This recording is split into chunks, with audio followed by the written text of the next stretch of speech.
la Haute-Loire. À cheval entre les sources sauvages et les montagnes volcaniques, ce département nous offre un univers culturel et naturel très riche.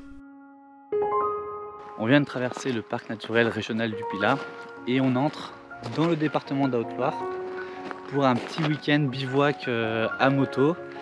On a prévu pas mal de choses à voir, assez sympa, pas mal de routes assez jolies, donc avec les gorges de l'Allier, quelques lacs et puis le ravin de Corbeuf aussi, qui est un lieu naturel assez sympa. Enfin, tout ça vous allez le voir. Pour ce périple, nous sommes partis avec une vieille BMW de 1973, la petite GN de Pauline et mon scrambler de chez Brixton. Nous avons commencé notre aventure en explorant le Velay. Cette région naturelle forme les 2/3 du département de la Haute-Loire. En s'échauffant les pneus, nous avons pu prendre le temps de mieux cerner les paysages de cette contrée.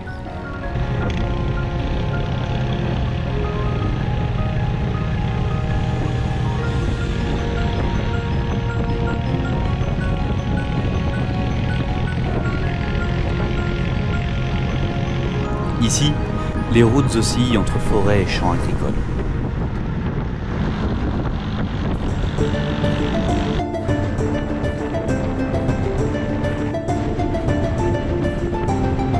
Nous avons tranquillement atteint les gorges de la Loire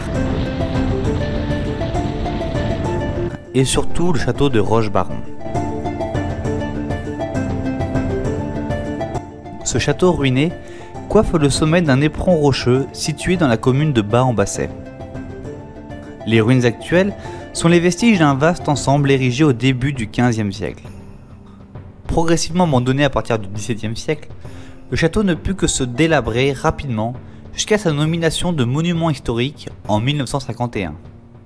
Le noyau central, résidentiel et défensif, était constitué de nombreuses pièces dont la cuisine.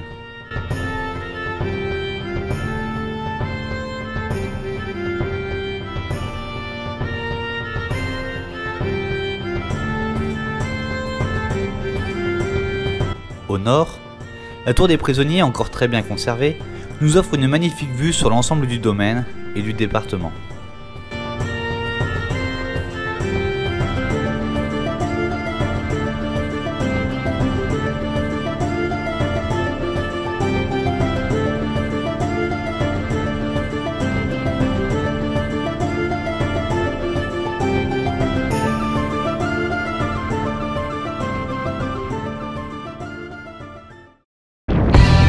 Après avoir quitté cette forteresse, nous sommes plongés dans d'étroites et méconnues gorges à cheval au nord, entre la Loire et la Haute-Loire.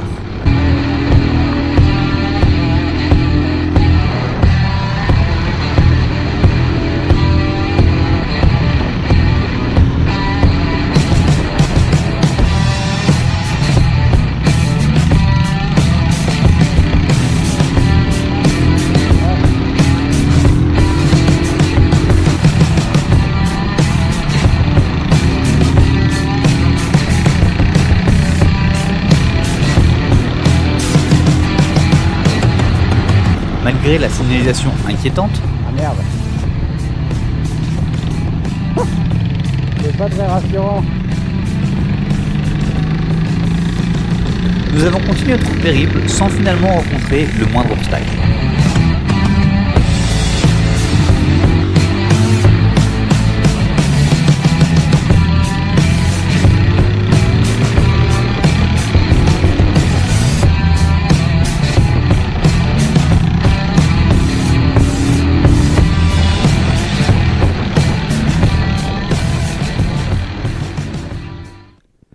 Nous avons fini par atteindre les plateaux du département.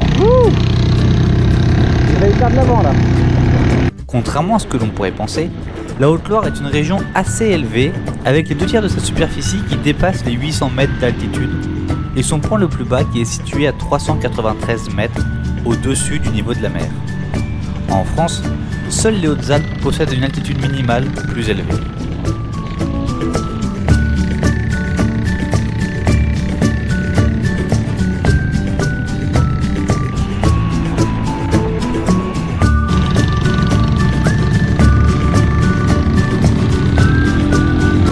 de lacet en lacet, nous avons continué notre progression sur les petites routes de France jusqu'aux alentours de Lachaize-Dieu.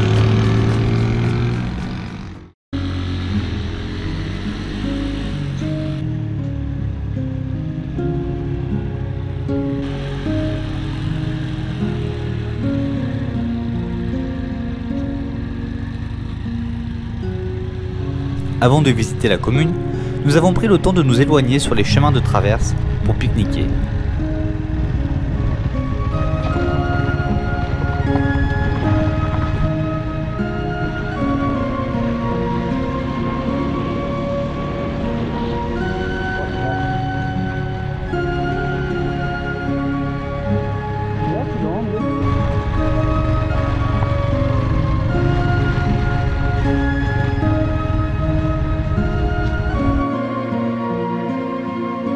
La pause, pour le moins bucolique, n'a pas manqué d'attirer quelques curieux.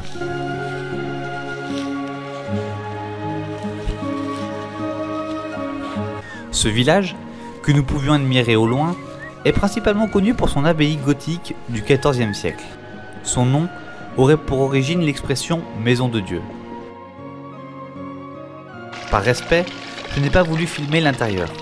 Et puis, il faut bien laisser un peu de mystère à ce lieu.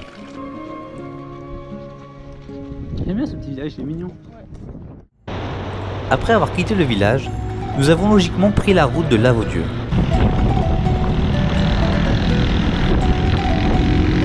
En effet, une légende explique le lien historique entre ces deux communes. Selon elle, à la fin du XIe siècle, à côté du monastère, Saint Robert a dû faire construire une bâtisse pour les femmes. Peu de temps après, une jeune femme demanda à y être admise en suivant l'exemple de son fiancé. Saint Robert, embêté par l'idée que le voisinage ravive la flamme des deux fiancés, fit construire à Lavaudieu un nouveau monastère pour les religieuses.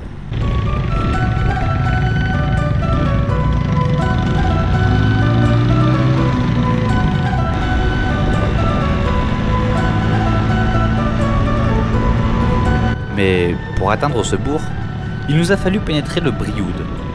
Cette région naturelle d'Auvergne est composée de nombreux micro-pays.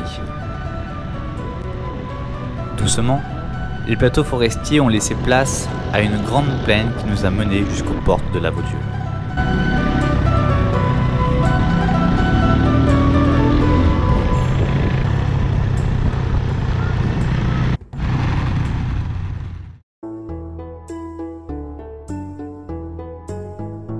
Si ce village, classé parmi les plus beaux villages de France, est principalement connu pour son cloître roman et sa grande croix en fer forgé, le charme de Lavaudieu tient aussi à ses vieilles rues et à ses maisons traditionnelles, témoins de toute une vie rurale authentique.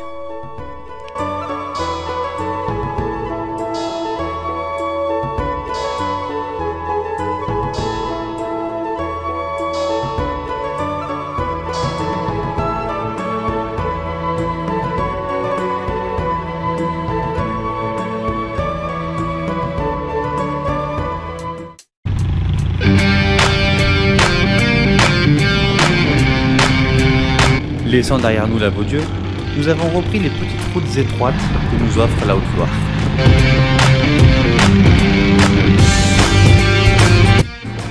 Du haut des plateaux, nous pouvions profiter de magnifiques paysages qui, tranquillement, nous ont bercés jusqu'au pont de Vieille Brioude, notre porte d'entrée dans les gorges de l'Allier.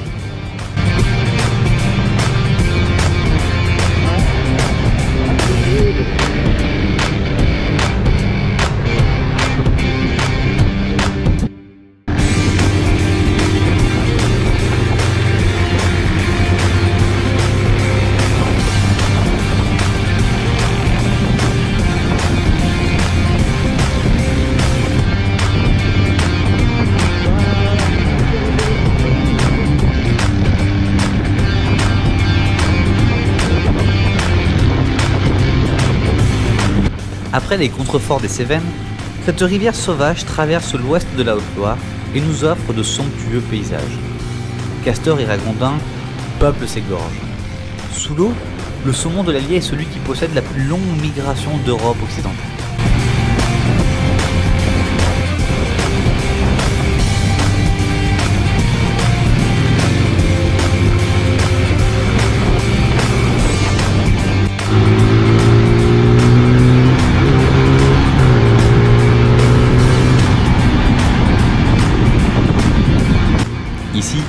La route épouse parfaitement les méandres de la rivière et nous fait découvrir ses villages typiques. D'abord Saint-Sulpice, ensuite Blazac avec son église et ses fresques, enfin la voûte Chilag. En traversant son pont du XVe siècle, nous découvrons l'architecture des habitations adossées contre les rochers de la rive gauche et nous profitons de l'ambiance festive qui règne près du prieuré.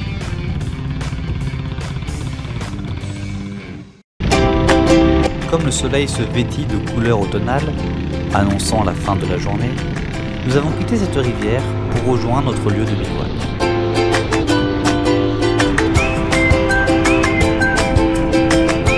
Une longue traversée des plateaux a fini par nous emmener sur de petites routes sinueuses.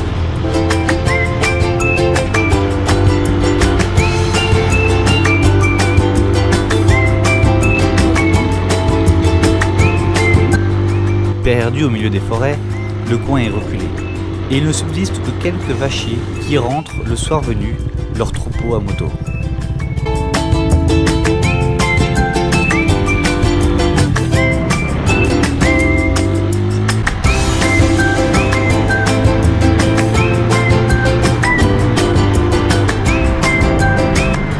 Doucement, à la lueur des derniers rayons de la journée, nous avons atteint Allègre.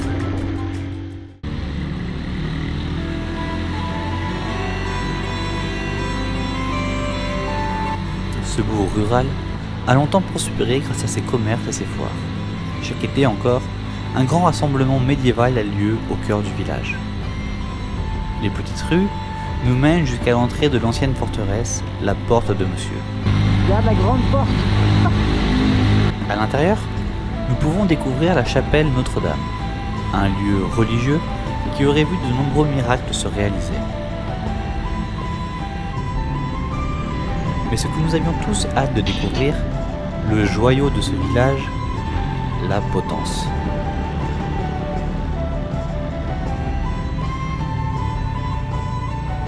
La Potence désigne les ruines d'un château féodal construit au XIVe siècle et ravagé par les flammes en 1698.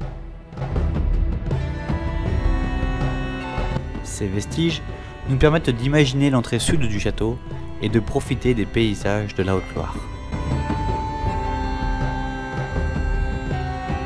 Derrière, non loin, on aperçoit le mont Bar. Ce sommet d'origine volcanique, vieux de 800 000 ans, culmine à 1172 mètres d'altitude et abrite une biodiversité très riche. La légende raconte qu'à l'époque gauloise, des druides venaient faire des offrandes en ce lieu sacré. Pour profiter de cette ambiance mystique, nous avons repris la route, enfin la terre, pour trouver un lieu proche où passer la nuit.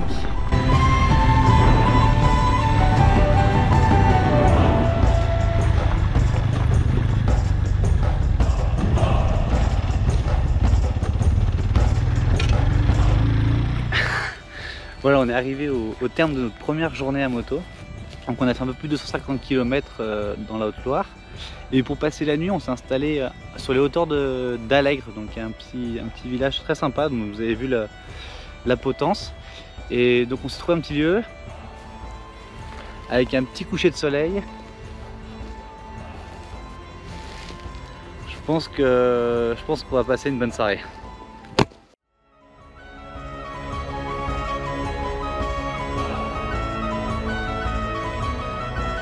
Entre l'accueil des habitants et le soleil, je ne saurais pas dire ce qui nous a le plus réchauffé, mais toujours est-il que les rayons du soleil nous ont accompagnés lentement jusqu'à la douceur de la nuit.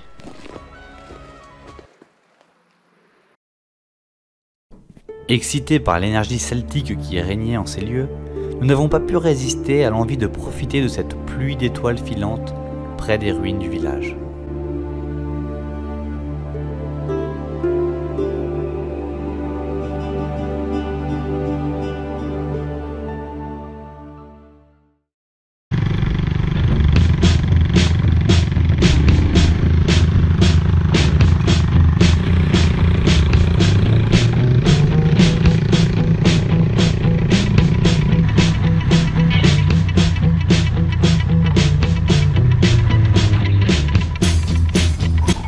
Petit matin, avant de continuer notre découverte de la région, nous nous sommes offerts un dernier moment de fraîcheur dans les rues du village.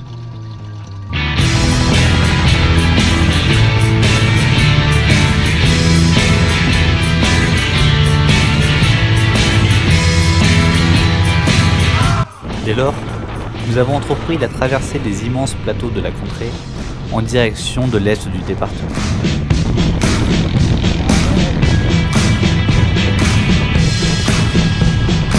Avant d'arriver au ravin de Corbeuf, nous avons dû longer sur quelques kilomètres les gorges de la Loire. Ce fleuve, long de plus de 1000 km, est le plus long de France et trouve sa source au mont Gerbier-de-Jonc en Ardèche.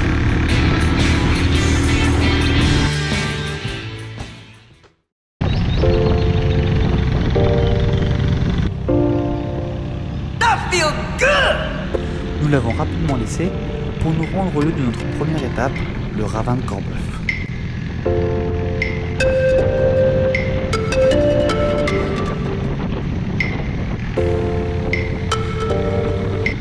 Sous un soleil ravageur, nous avons tout de même pu apercevoir les sédiments colorés qu'a laissé un ancien lac dans ces ravins il y a plus de 40 millions d'années.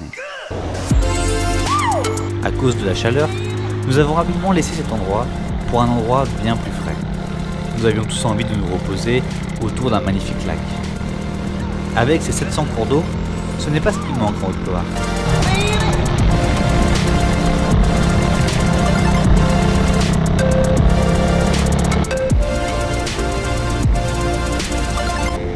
Mais avant d'atteindre notre nouveau cap, le lac Bleu, nous avons dû traverser le massif du Mégale et son point culminant situé à 1436 mètres d'altitude.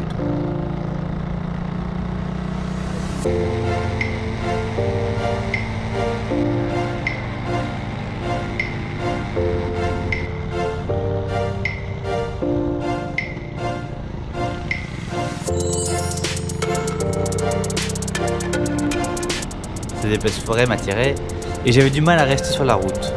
Que veux-tu? On ne se refait pas.